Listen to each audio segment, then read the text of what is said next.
Hey everyone, I'm Scott Emilfarb, founder and CEO of Fresh Content Society. I'm a community manager at heart, and that's how I started my social media career back in 2007. The photo you see here is from one of the biggest gaming conferences in the world, E3. And that's me creating real time content on site with Slim Jim, capturing moments, posting live, and engaging with fans right from the event floor. And since then, I've been obsessed with how brands can build real communities on social media. And more importantly, how that community drives ROI. Proving the value of organic social media to different stakeholders has become a mission of mine. And that mission is what brings us here today. But before we dive into the ROI of social, as Brandon mentioned, I'm also a husband, a dad, and the proud owner of a small but mighty TikTok account, which has accumulated more than 5 million organic views, and I should probably post more often. But when I say I love social media, I mean it. Quick little story. When I launched FCS in 2014, my dad honestly thought I was joking. Posting on Facebook wasn't a career path at that time. Taking photos with your phone and uploading them to brand pages, that wasn't normal. So I had to start educating people, my clients, my team, my own family, on what ROI actually looked like in the world of social. And I did it by being really, really good at what we do. And that brings us to today's topic. One of the most common questions I get: how do I explain the ROI of social media to someone who doesn't speak social? And let's fix that today. Let's make something clear. Social media is not going away. It's evolving, expanding, but more importantly, your customer is there. They're scrolling, watching, reacting, sharing stories with their friends, forming opinions before they ever hit your website or purchase in person. Your customer is talking about you or about your competitors or about the category you're in. And yes, they're leaving you feedback even if you're not asking for it. Spend time searching your brand across channels. Search on TikTok for your brand name and see what pops up. And I guarantee you'll be surprised. Your customer is sharing. Think about it. We all share content with our friends. That is word of mouth at scale that lives on social. It's also two-way communication. For the first time in marketing history, the audience talks back. And that's gold if you know how to listen. You can't get that interaction with a billboard, with a radio ad, with a TV spot, in a magazine. Imagine being able to speak to your customers every single day because you can, because they are on social media daily. So let's take a step further. Okay. I just finished reading Mindset by Carol Dweck, and the core message really stuck with me. Everything starts with how we think. It's all about shifting your mindset. And that's exactly what we need to do when it comes to understanding social media marketing. Because let's be honest, it's not always easy to explain, especially when it comes to ROI. How is it driving me money? So here's the first mindset shift I want you to make. Social media isn't just about selling, it's about building momentum. And you're going to hear me talking about momentum a lot today. That means starting momentum, sustaining momentum, and continuing to grow momentum over time. And I'll explain more in a bit about why that momentum, AKA community, is so powerful. When someone asks, what's the ROI of social? What they're usually really asking is, as a business owner, how many sales did we get? But the truth is, social does way more than just drive conversions. Here's what it actually does. Let's start with awareness, getting your brand in front of people who've never heard of you. or have forgotten about you. Retention, keeping your current customers engaged so they stick around. And then acquisition, eventually, yes, bringing in new leads and sales. We have to think of social media as the runway your brand lands on. The longer, smoother, and more consistent that runway is, the more likely your customer is to land and take off with you. And let me show you an example of ROI in action. Let's kick things off with a real world example of social media ROI. Manny's Deli is a Chicago institution, one of the oldest Jewish delis in the country. In 2015, they hired FCS to take over their social media marketing. And our focus from day one was simple: build community and they will come. So we grew their following from 1,500 followers to over 45,000 followers in 3 years. And over those 3 years, we increased their engagement by more than 3,500%. And that's just not followers, it's fans, conversations, and loyalty. Then COVID hit.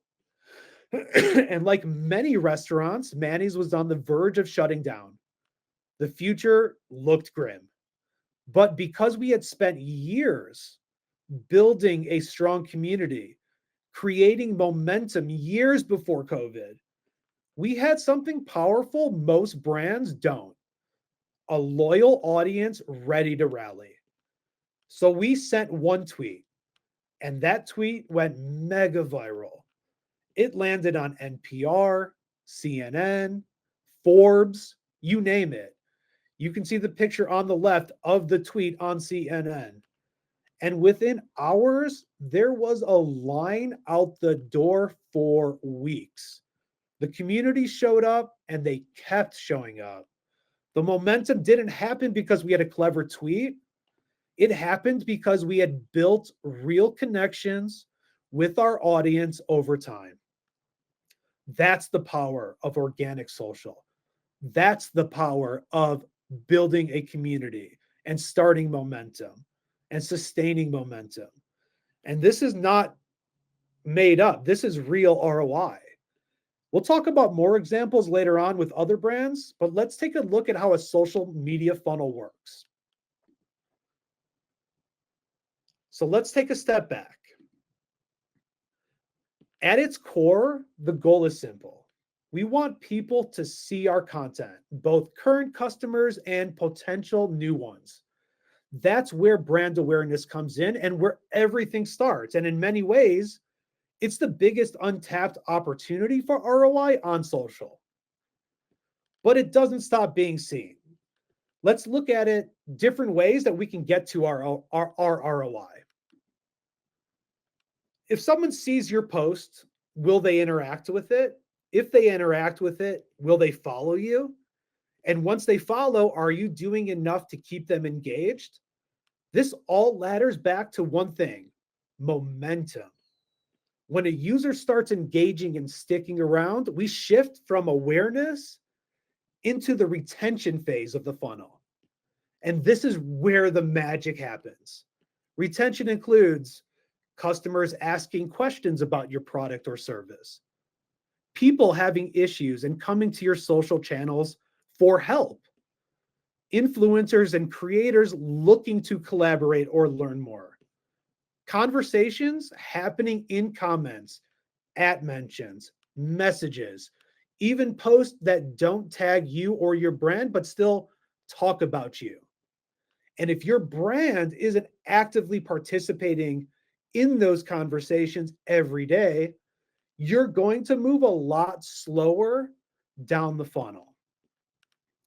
Because when that customer is ready to buy, when they're at the store or online deciding who to go with, they'll choose the brand they've built a relationship with, not the one they've never heard from. That's the difference. That's why retention is my favorite part of the funnel, because that's what turns engagement into sales. There's only two ways to get ROI desired on social media: You can earn it through organic or accelerate it via paid. And I think a lot of people have confusion around organic then paid. Paid is black and white, and organic, not to most, but have some great examples that explicitly show how other brands are seeing sales go up from organic social media efforts. A lot of people treat organic and paid like separate teams, but they're really just different tools in the same toolbox. Let's break it down. Organic really equals relationship building, retention, right? You're nurturing your audience and you're generating brand awareness. So it's a lot of top of funnel, right? You're showing your personality, you're building trust. It takes time, but it's real and lasts. It's like watching your grandparents still being married. Like they require that requires a lot of personality, a lot of trust, a lot of time, and you have to earn it. That is a long-term game. Just like Manny's took us 3 years to really pop. And once we popped, people from all over the world stop in today, and still 5 years later, I saw you on social media and I had to stop by. So that's real residual ROI value from organic.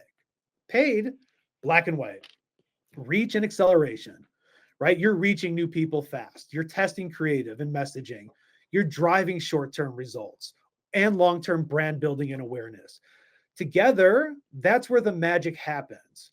Organic with the right community management is your insights generator to be able to feed the paid media team better creative, better ideas, better feedback to optimize the paid, to drive more sales. And that is, in fact, and proven over and over again with performance and brand and or communication teams. For those that are still listening, I'd like to play a quick game in the chat. But for everyone in the chat, for your role, are you more focused on organic and or paid or both? And would love to see just what everybody is more focused on. A lot of people both. A lot of people both. Both. Both. Organic. I am a one-person social media team. Guillermo, we can definitely talk about this. Yes, Michelle. Yes, Tim. Organic, organic. Okay, so this is good, right? There's a lot of different approaches, but the magic is when they work together. And when they work together, that is when things are going to sing. Okay, I'm going to walk through a bunch of examples of how brands are seeing real ROI on social media and how it happened. And if you have not seen this post or story, Saratoga Water blew up on TikTok and they didn't even post the video. This video came from a fitness lifestyle influencer showing a day in the life and used the brand water, not even as a paid influencer that had to use the brand. And the post took off. And one post drove a ton of sales for the brand within the first 24 hours of the post going viral. Ashton Hall is the influencer, and the brand saw sales surge. This is real stories. This is real ROI proven to stem from TikTok, from social media marketing.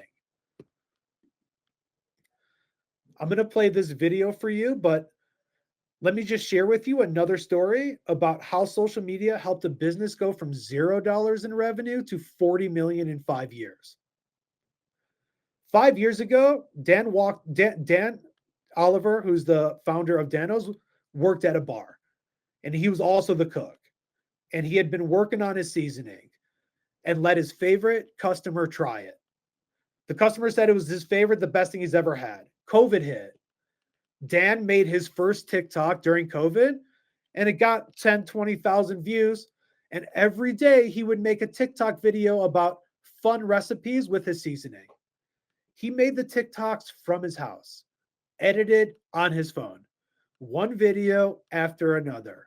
His videos started getting some viral traction, started building up a fan base around his content, and his product was infused into the content perfectly.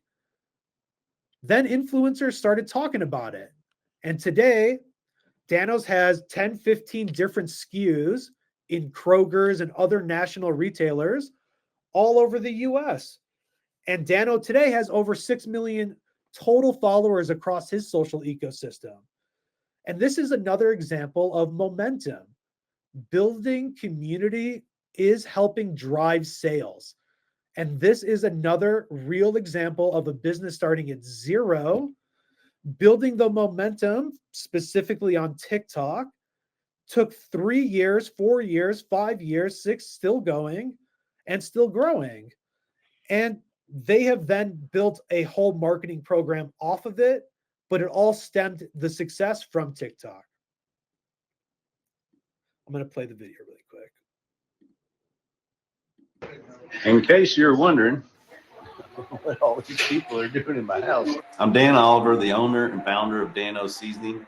I had this recipe that I would mix together. I was going into work on a Monday. There's one guy sitting there. I remember he just took one bite and he said, "This is the best chicken I ever had." And right then and there, I was like, "Don't sell the chicken, sell the seasoning."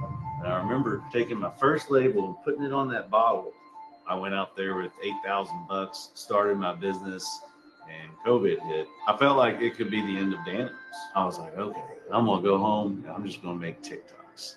Then I had the TikTok viral video. I did $800 in sales that day. From there, it just got better and better. One day beat the next, and we just kept putting money back into TikTok videos just to grow the business. There's no denying the power of TikTok and the views. The buyer had said to us, "We believe that you all have a power to bring shoppers into our store from your TikTok platform." TikTok helped Dano's grow from a one-man show to 45 team members in Louisville, Kentucky. The fact that we can provide for these families to thrive, that's really a blessing. Some days I got to pinch myself. People are like, "Did you ever imagine like your business actually being this big?" Now in 2025, we're going to be in 20,000 grocery stores nationwide. If there was no TikTok, maybe I would have never had the opportunity. So Dan was part of a whole TikTok campaign because of how well his business has become. And it's all attributed to TikTok specifically and social media marketing. And so this is real ROI. Here's a company that manufactures tools. Nothing cool on the surface, but there is a huge community for people in the trades. There's a community for everything. Here's a video showing off a new magnetic box to hold tools to adapt to their current mod box. And customers, people in the trades, literally in the comment section are asking for the tool, literally asking where they can purchase the tools. We have customers commenting on our posts, looking to buy products.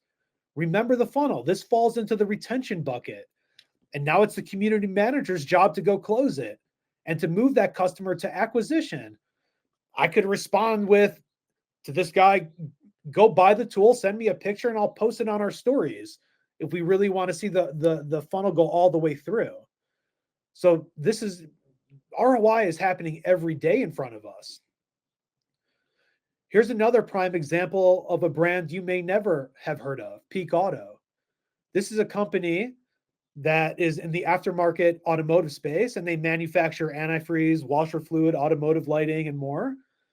FCS created an influencer campaign in partnership with an up-and-coming automotive YouTuber and leveraged the Super Bowl when Snoop was performing, and we created a parody of Snoop's hit song, Nothing But a G Thing, and made Nothing But a Peak Thing. And this influencer is not a rapper type, so the video is shocking to his fans in a good way.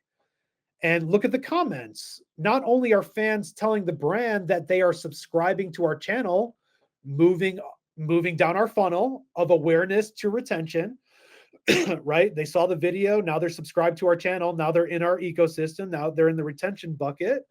But also customers telling us that they are ditching our competitors and buying our products now, which moves customers to the acquisition stage. More ROI, more proof in a social first way, and none of this was paid except for the influencer partnership, but the post was organic and the promotion was organic. And I want to play you the video just so you can see the style of the video to give a flavor of it. So give me one sec.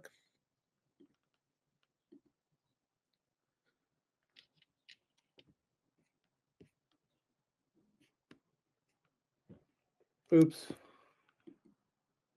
I don't have the volume on for it, so I apologize. But I can send you guys the video. It's an awesome video. Okay. Here's more sentiment, more feedback. And I love this because feedback is ROI. When customers know social media marketers are marketing in a fun way, customers react. This sentiment is more ROI, brings customers into the sales funnel and part of the brand experience for long-term success. You have Tim Lawden, who's on this webinar, who is uh, in the marketing department for Big League Chew. And if we're posting a post for Big League Chew, and in the comment section, someone is saying, I literally just ordered this, or I want this, or I need to buy it. This is real traction for the brands. This is not just made up. And so understanding that these comments is the translation to ROI. Okay, so let's make this actionable. ROI has to be measured, but you can't measure everything with dollars. And some metrics are stepping stones because momentum matters. So here's what to track. Organic is focused on community building. That's what everything ladders back up to. Engagements, comments, shares, saves, more followers, sentiment. Is it negative? Is it positive? It can go as granular as video, rates and watch times and retention times, targeted in terms of different geographic locations. But organic on the right, we're building community. And building community is momentum to drive to sales. And I just showed you 5 different examples of communities that have built, or brands that have built momentum to build community that have delivered sales back to the business. Paid, much cleaner. If I spend $1, what's my return on my ad spend? It should be more than 1. Businesses don't want to spend $1 in media and get 1 back. So cost per lead, cost per conversion, link clicks, landing page views, frequency, how often people are seeing the ad. Everything will relate back to the dollar, but different metrics are needed for different stakeholders. If I'm speaking to an owner or the CEO of a company, they're going to want to show me the money. They are Jerry Maguire. Show me the money. If I'm speaking to somebody in the marketing department, right, I need to be able to deliver KPIs that will hopefully return back the money, right? And so those are different conversations for different stakeholders. And I can go more into that at any other time. Okay, let's talk about the monetization journey, especially for organic, because it's not as clear. First, we have to reach the right people in the right audience, and algorithms matter. If you're not in the right algorithm, you will never reach the right people. So you can never just post without having a strategy to reach the right people in the right algorithm. After you reach the right people, then they have to trust you. And the trust is stemmed into them starting to follow you. They like your content, they're continuing to engage with you.